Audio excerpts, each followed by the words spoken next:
SIR पर supreme court में आज की सुनवाई पूरी। ड्राफ्ट लिस्ट को लेकर याचिकाकर्ता की आपत्तियों पर सुनवाई। योगेंद्र यादव ने सुप्रीम कोर्ट में उन 2 लोगों को पेश किया जिन्हें मृत बताकर वोटर लिस्ट से काटा गया नाम। वोटर लिस्ट रिवीजन पर राहुल गांधी ने इलेक्शन कमीशन को घेरा। चुनाव आयोग वोटर के अधिकार सुनिश्चित करे, एक व्यक्ति एक वोट सबका अधिकार। राहुल गांधी ने कहा पिक्चर अभी बाकी है, हर हाल में संविधान की करेंगे रक्षा।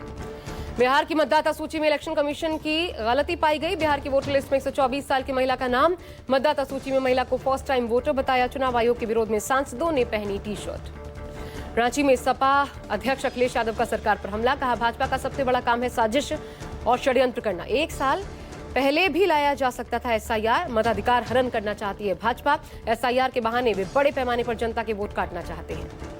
चुनाव आयोग के खिलाफ एनएसयूआई का प्रदर्शन। एनएसयूआई ने निकाला इलेक्शन कमीशन के दफ्तर तक मार्च। पुलिस ने कई कार्यकर्ताओं को हिरासत में लिया। लोकसभा में जस्टिस वर्मा को हटाने का प्रस्ताव स्वीकार। स्पीकर ने 3 सदस्यीय कमेटी का ऐलान किया। लोकसभा स्पीकर ओम बिरला ने कहा जस्टिस वर्मा केस गंभीर। दिल्ली एनसीआर में पुराने वाहनों से बैन हट गया है। 10 साल पुराने वाहनों पर दिल्ली एनसीआर में अब रोक नहीं। 10 साल पुराने डीजल वाहनों से सुप्रीम कोर्ट ने रोक हटाई।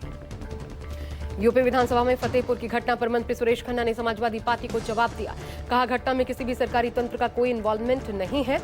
10 लोगों पर मामला दर्ज, 150 से ज्यादा अज्ञात पर एफआईआर। राजस्थान के रवासा धाम में गूंजा हिंदू राष्ट्र का जय घोष। मोहन भागवत ने कहा भारत ही पूरे विश्व को धर्म देगा। भागवत ने कहा कई लोगों ने कहा था भारत में लोकतंत्र चल नहीं पाएगा, लेकिन आज हम लोकतांत्रिक मूल्यों के मामले में सबसे आगे हैं।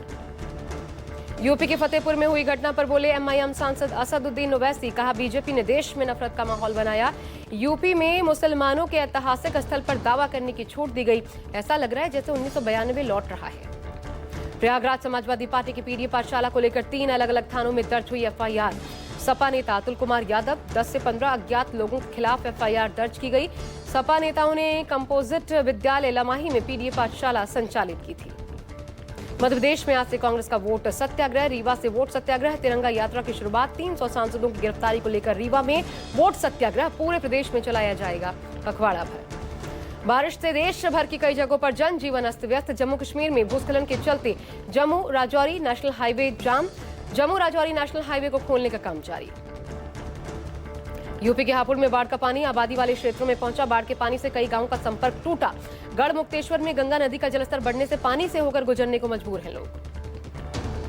धराली में आपदाग्रस्त क्षेत्र में प्रभावित लोगों को राहत पहुंचाने का अभियान लगातार जारी। मौसम साफ होते ही मातली हेलीपैड से हेलीकॉप्टर्स के जरिए पहुंचाई राहत सामग्री। धराली की 2 गर्भवती महिलाओं को हेलीकॉप्टर से जिला अस्पताल उत्तरकाशी पहुंचाया गया।